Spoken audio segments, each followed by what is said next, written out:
Welcome to the Roundtable at Pulaski Heights United Methodist Church, a podcast of discussions with substance. Join our staff and leaders of our church as we journey through topics that inform, engage, and inspire the daily life of our church. Welcome to the Roundtable with Pulaski Heights United Methodist Church. We're so glad that you are here. I'm Kathleen McMurray. I am the pastor of Connecting Ministries and Worship here at the church. Hi, I'm Abbey Maynard. I'm the pastor of Community Ministries. My name is Jay Clark, and I'm the executive pastor here at Pulaski Heights. And I'm John Robbins, the senior pastor here at Pulaski Heights. All right, today we have a few submitted questions. When we asked people to submit questions, they actually did. So I will share these questions and we can discuss them. What spiritual disciplines do you practice or observe? Spiritual disciplines. I mean, every morning I kind of have a routine because I get up so early. So I have a time, believe it or not, of silence, which is always difficult for me, to try to be still. I read my Bible for about an hour every day, and I pray every morning. My spiritual director has been a real help for me in a lot of ways. And even now, and I never did this in my life, I would always pray over whatever I was going to preach, literally lay my hands on the Bible and pray over that, which I've always done and continue to do. But she suggested that I light a candle when I write my sermon, just to invite, as symbolic gesture, the presence of the Spirit. And I've done that now for several months, in writing my sermons, and for some reason, it really is a powerful kind of symbol for me, which I would have never thought about before, never practiced it ever at this point after all these years of preaching, and now it's become very much a part. And I had to write my sermon this morning, and I couldn't find the fire starter to light the candle, and I was getting a little nervous about that. Like, I'm not going to be able to write my sermon if I don't have this candle lit, and had to ask Susan where it was. Finally found it and went about it. But so, I mean, my point is that I have a routine, but at the same time, I'm always willing to be open to other possibilities. And having a mentor, a spiritual mentor, is important for me to kind of help define for me some of the things that might be helpful that I may not be practicing, because there are myriad things in which we can be doing spiritually. And then, of course, worship. What's interesting is I had a seminary professor who said, you as clergy have to find a Sabbath time sometime outside of Sunday morning, because Sunday morning in worship, you're worried about the ushers coming down when they're supposed to come down, making sure you pronounce the name correctly or whatever it may be, and you've got to figure out how to take your own Sabbath. So for me, morning really has become that for me. And sometimes I read Scripture, quite frankly, don't get a whole lot out of it. Sometimes I pray, I don't get a whole lot out of it. Sometimes it's very powerful and very meaningful, but it has to be, for me anyway, a routine, a constant. Abby, what about you?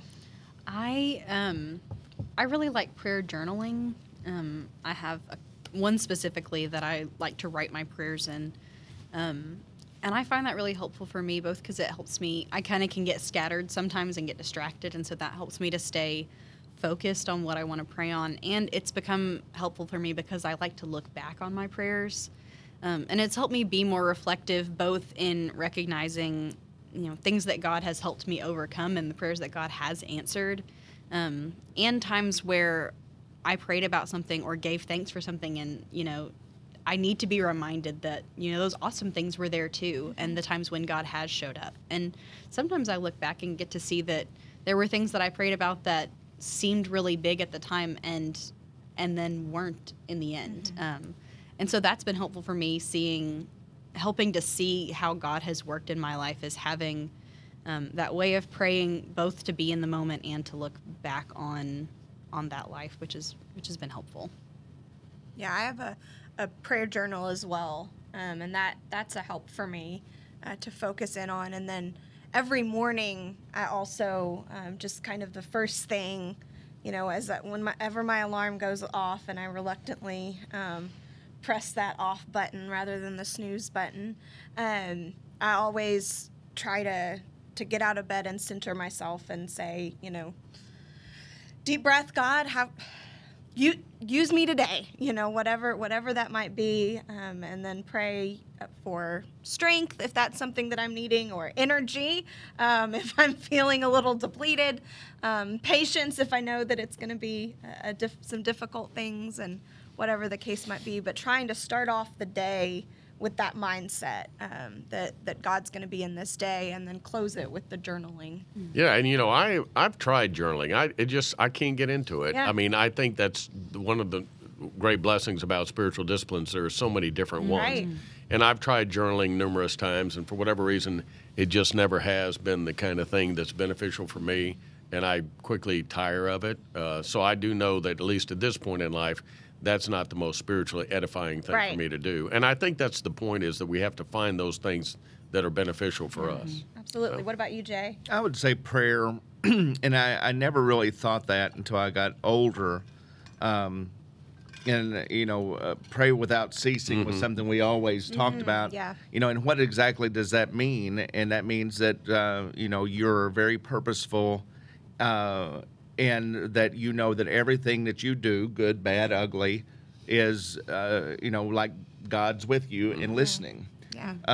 In the passenger seat of the car when somebody cuts you off, if I say something, that I'm not particularly, well, I'm not going to say I'm not proud of it, because I am proud of it In the moment. in that moment. But, there are times that I will say out loud, I'm sorry, and there are times that I realize that, what the prayers that I'm praying, I'll realize that that's not anything I really need God to do. It's something that God needs me to do.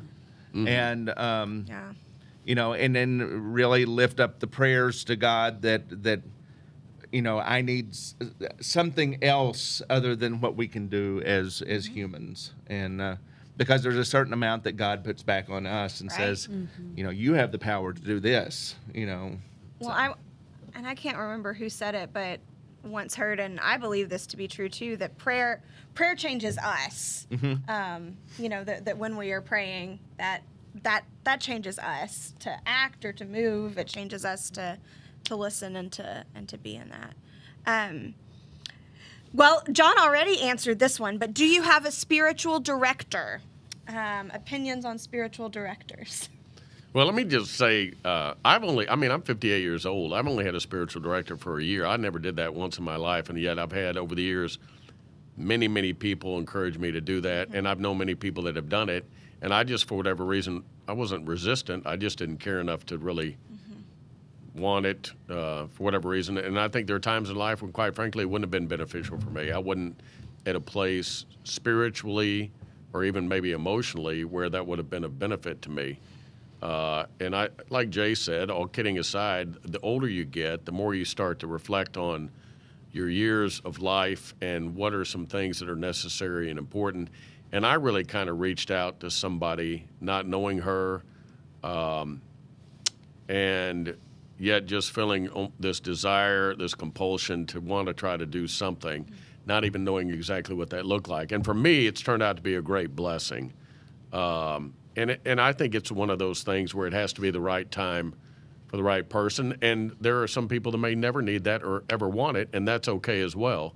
I'm just at a place finally for me where I didn't need it or maybe just didn't want it, and finally I do. So it's been very, very helpful for me because it just kind of puts things into perspective that I know. I mean, my spiritual director is great, and their responsibility is to listen more than anything else.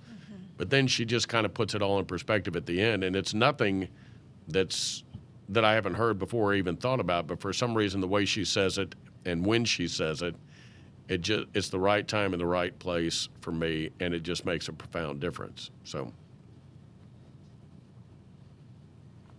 Anyone else? I do not have a spiritual director. I'm not against them. I just am still, getting kind of settled back in Arkansas, and that is actually something that seems like it would be good, especially kind of like John was saying, we have to make our own Sabbath time. And so I think it sounds like it would be a good thing to have that person and to be able to set some time apart that is, us getting to talk about our own spiritual lives, and be fed and be in conversation with someone, since we are often the pastors for other people. Mm-hmm. Right. That's what I don't have a spiritual director. I know some spiritual directors that I will occasionally call, but I think it would be helpful to have that ongoing accountability. Mm-hmm. I know I see a therapist on a regular basis, and she knows that I am a pastor, and so she'll bring, and she is a Christian herself, and so occasionally she'll ask that question. Well, don't you think that God's grace is big enough for this? And I'll be like, oh, you're so right. God's grace is big enough for this. And so even in that therapy, which I'm also a huge fan of, that spiritual component and being able to have people that will push us, I think is really helpful. I'm a huge fan of spiritual directors and of therapists. I do not see either myself because I can do it all. Now, and John's right. As we do get older, you realize that you can't just depend on you. I was raised when seeing someone, regardless of what it was a sign of weakness. Mm-hmm. And it's just not that That's way right. anymore. No, That's no. right. I will be the first to tell any couple that I am marrying, don't be afraid to see a therapist when you're out of, not on the same page. Mm-hmm. I'll be the first to tell a kid, this is out of my range. You need to sit down and do some counseling with a therapist or whatever. But man, when it comes to myself, when it comes to admitting that, you need it yourself, it's a hard one to do. So I'm not against it. I mean, I really am for it, but. Right. Well, and I think it is, I think the more that we as pastors can talk through and share our stories of either spiritual directors or therapists or counselors or coaches, that we don't have all of the answers, and we are constantly seeking to learn and grow from others as well. That the more of that stigma kind of asking for help that we can kind of dispel, I think is really good. I think we can all use direction for sure. And then finally, our last question. What is your favorite liturgical season of the year? Liturgical seasons. I'm going to say Advent. That's Christmas time. Why is Advent your favorite? He likes purple. Or blue. Or blue. No, I mean, to me, there's just a lot of things. I love Christmas time. I love, there's a lot of family things going on at Christmas time, and I realize not everybody is fortunate enough to have family around. But also, it marks the end of the calendar year. It's moving into a new year. It's celebrating the birth of Christ. Selfishly, you see a lot of people when you work in a church that you see people that you haven't seen in a long time. Right. And there'll be times. We've got enough clergy where we're not all in the services, but I like to just stand outside and greet people at the door, and because there's so many people you just haven't seen in a while. So that's my favorite. And I like Christmas carols. I like Advent as well, but for a slightly different reason. I like the anticipatory aspect of Advent, and the fact that we're looking towards this thing that we know is going to happen, but it's not quite here yet, and we recognize in Advent that we're not as a world or as people where we need to be, but we're working to try and make things better and to prepare to receive Christ. And so I like that now and not yet aspect of purple and blue Advent. I really like Lent. I like the spiritual discipline kind of aspect of it, of giving something up. That's always been something that my family always did. And so I like the intentionality about that season, especially because it's one of those things where having something that I'm specifically giving up, I guess, reminds me every day of the season we're in and what we're getting ready for and what we're being reminded of. And I just like that special season of something reminding me every day, and feeling like I'm leading up to something special. I think my favorite is just ordinary time. No. Which is just a cute way of breaking up Pentecost because it lasts so long. I'm kind of like Abby. I think I like Lent probably the best, but it's also the most frustrating time for me spiritually because there are times, as Abby mentioned, there are times when I'll try to take on a discipline or release something I need to let go, and some years I'm more effective and better at it than others. I thought this year was really good because we did a collective effort during Lent, church-wide, and it paid off, I think, in lots of ways, literally and figuratively. But I like the idea of being forced, if you will, to be disciplined, maybe pushing myself a little more than I would otherwise. So Lent to me always, if we get to the Passion of Christ and we finally get to the celebration of the resurrection, just that lead up and that build up is pretty powerful for me. Awesome. Well, and we wear purple stoles. December 25th is always Christmas. yes, I do know that. That's why I don't like Lent. I mean, what day is Easter? I don't know. Let me Google it. Sunday. It's always Sunday, Jay. Every day is a little Easter. Every Sunday is a little Easter. That's right. Celebrate resurrection. Oh. Oh, my Lord. We you have gotta be one kidding more me. question. One more question. Michael. God, Michael. Okay.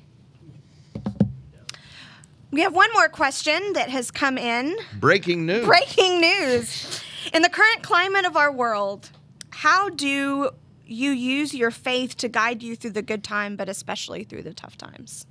How does our faith guide us?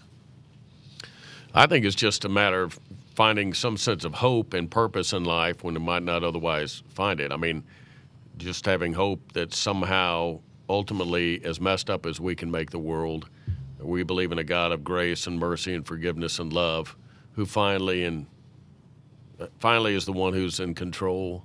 And trying to surrender that is not easy in a world where it's easy to be filled with angst and fear, which I fall prey to as well, just like anybody else.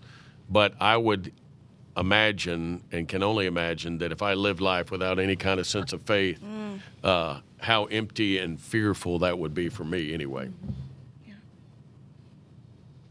Jay? I don't know, honestly. That's the honest answer.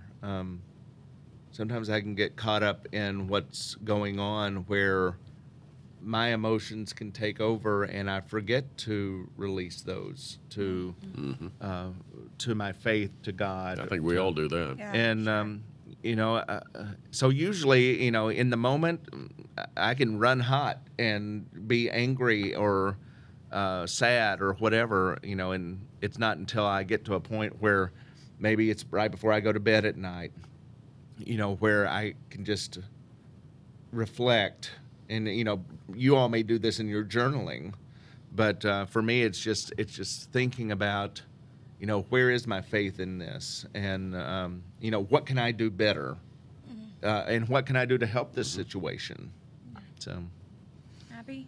Yeah, I think mine is similar to John's, of just, for me, especially in the hardest times, of remembering that there is a presence, and that I'm not by myself.